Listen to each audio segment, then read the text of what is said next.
We left off talking about Miranda's perspective and how she tried out for the play, and now we're on page 243, Extraordinary but No One There to See. Neither my mother nor my father could see the play on opening night. My mother because she had this thing at work, and my dad because his new wife was going to have her baby and he's second now, and he had to be on call. Zach couldn't come to opening night neither. He had a volleyball game against Collegiate he couldn't miss. In fact, he had wanted me to miss the opening night so I could come cheer him on. My friends all went to the games, of course, because all their boyfriends were playing. Even Ella didn't come. Given a choice, she chose the crowd. So on opening night, no one there remotely close to me was even there. And the thing is, I realized in my third or fourth rehearsal that I was good at this acting thing. I felt the part. I understood the words I spoke. I could read the lines as if they were coming from my brain and my heart. And on opening night, I can honestly say I knew I was going to be more than good. I was going to be great. I was going to be extraordinary, but there would be no one there to see. We were all backstage, nervously running through our lines in our heads. I peeked through the curtain at the people taking their seats in the auditorium. That's when I saw Augie walking down the aisle with Isabel and Nate. They took their seats in the fifth row near the middle. Augie was wearing a bow tie, looking around excitedly. He had grown up a bit since I'd seen him almost a year ago. His hair was shorter. He was wearing some kind of hearing aid now. His face hadn't changed a bit. Davenport was running through some last-minute changes with the set director. I saw Justin pacing off stage left, mumbling his lines nervously. "Mr. Davenport," I said, surprising myself as I spoke. "I'm sorry, I can't go on tonight." Davenport turned around slowly. "What?" he said. "I'm sorry. Are you kidding?" I muttered, looking down. "I don't feel well. I'm sorry. I feel like I was going to throw up." This was a lie.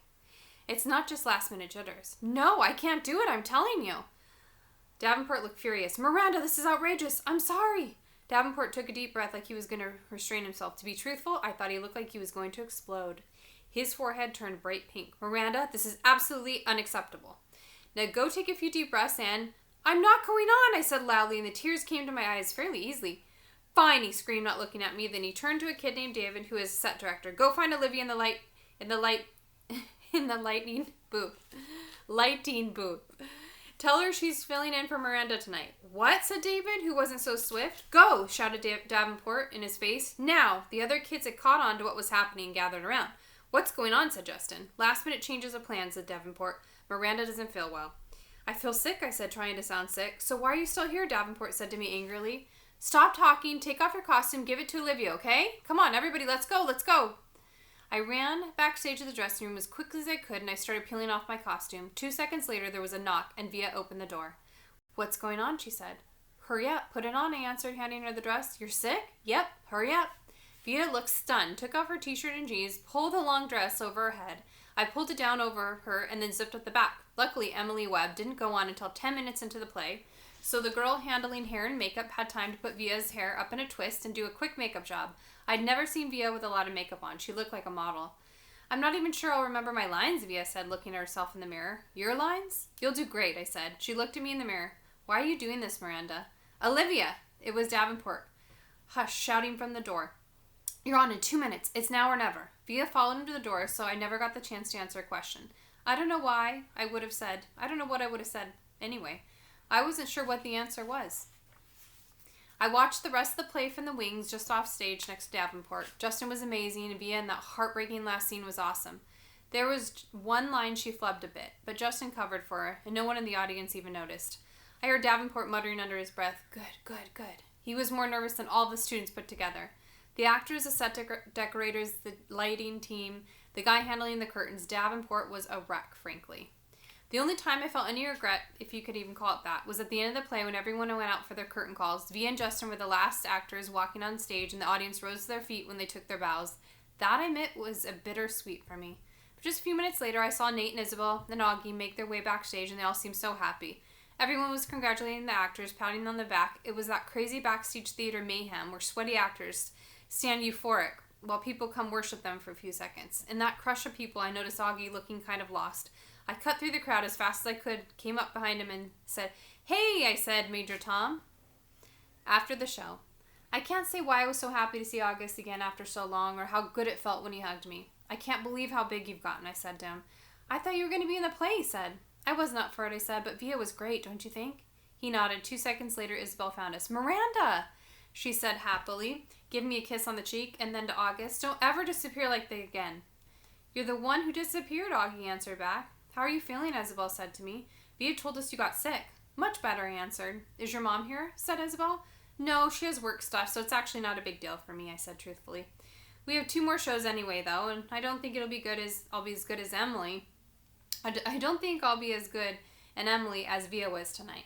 Nate came over, and we had basically the same exact conversation. Then Isabel said, look, we're going to have a late dinner to celebrate the show. Are you feeling up to joining us? We'd love to have you. Oh, no, I started to say. Please, said Augie. I should go home, I said. We insist, said Nate. But now Via and Justin came over with Justin's mom, and Via put her arm around me. You're definitely coming, she said, smiling her old smile at me. They started leading me out of the crowd, and I have to admit, for the first time in a very, very long time, I felt absolutely happy. Now we're back to August part 8. August, you're going to reach the sky. Fly, beautiful child. Eurythmics, beautiful child. The 5th grade nature retreat.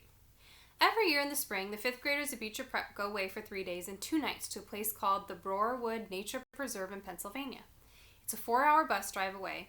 The kids sleep in cabins with bunk beds. There are campfires, s'mores, and long walks through the woods. The teachers have been prepping us about it all year long, so all the kids in the grade are excited about it, except for me. And it's not even that I'm not excited, because I kind of am. I've never slept away from home before, and I'm kind of nervous. Most kids have had sleepovers by the time they're my age. A lot of kids have gone to sleepaway camps or stay with their grandparents or whatever. Not me. Not unless you include hospital stays. But even then, Mom or Dad always stayed with me overnight. I never slept over at Tata and Papa's house or Aunt Kate's and Uncle Poe's house.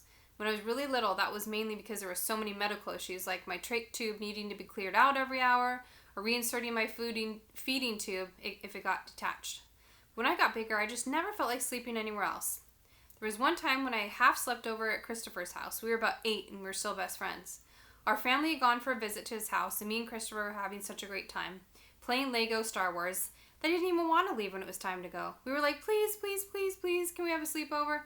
So our parents said yes. Mom, Dad, and Via drove home, and me and Christopher stayed up till midnight, playing until Lisa, his mom, said, okay guys, time to go to bed. Well, that's kind of when I panicked a bit.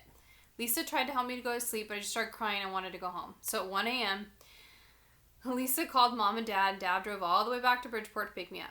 We didn't get home until 3 a.m. So my one and only sleepover up until now was pretty much a disaster, which is why I'm a little nervous about the nature retreat. On the other hand, I'm really excited. Known for. I asked Mom to buy me a new rolling duffel bag because my old one had Star Wars stuff on it, and there was no way I was going to take that to the 5th grade nature retreat. As much as I love Star Wars, I don't want to be what I'm known for. Everybody's known for something in middle school. Like Reed is known for really being into marine life and the oceans and things like that. And Amos is known for being a really good baseball player. And Charlotte is known for having been in a TV commercial when she was 6.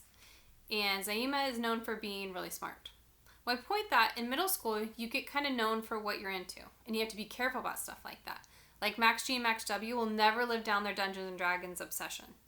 So I was actually trying to ease out of the whole Star Wars thing a bit. I mean, it's always be special to me, like it was the doctor who put in the hearing aids. It's just not the thing I want to be known for in middle school. I'm not sure what I want to be known for, but not that.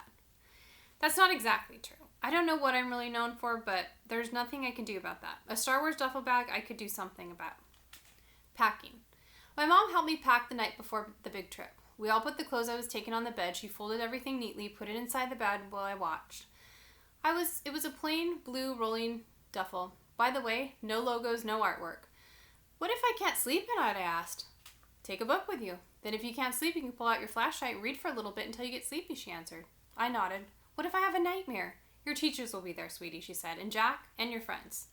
I can bring Babu, I said. That was my favorite stuffed animal when I was little, a small black bear with a little soft black nose.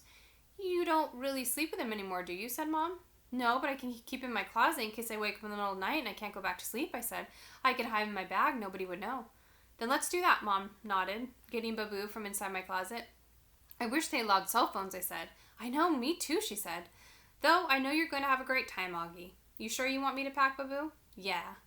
But way down, where no one can see him, I said. She stuck Babu down inside the bag and stuffed the last of my t-shirts on top of him. So many clothes for just 2 days. 3 days and 2 nights, I corrected her. Yep, she added, smiling, 3 days and 2 nights. She zipped up the duffel bag and picked it up. Not too heavy, try it. I picked at the bag. Fine, I shrugged. She sat on the bed. Hey, what happened to your Empire Strikes Back poster? Oh, I took that down ages ago, I answered. She shook her head. Ah, I didn't notice that before. I'm trying to, change my image a bit, I exclaimed.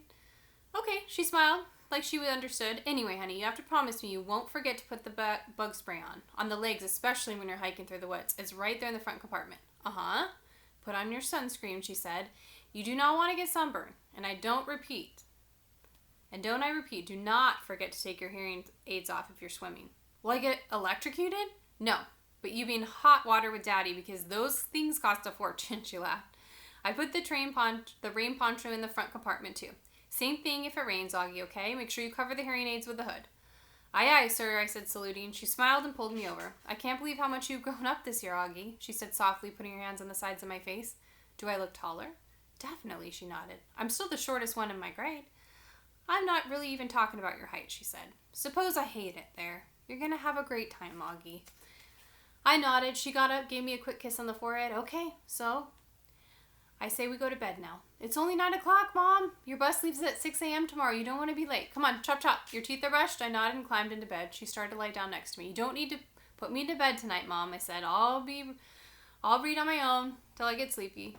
Really? She looked impressed.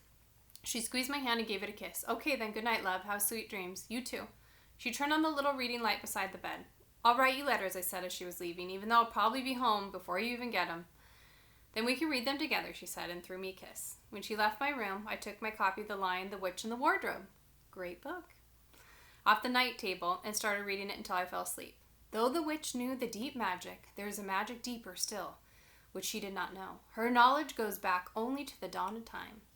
But if she could have looked a little further back into the stillness and the darkness before time dawned, she would have read there was a different incarnation. And that makes me think of the time that we went to the play together. Those of you that went on our field trip, you remember when we went and saw The Lion, the Witch, and the Wardrobe. And that was so fun.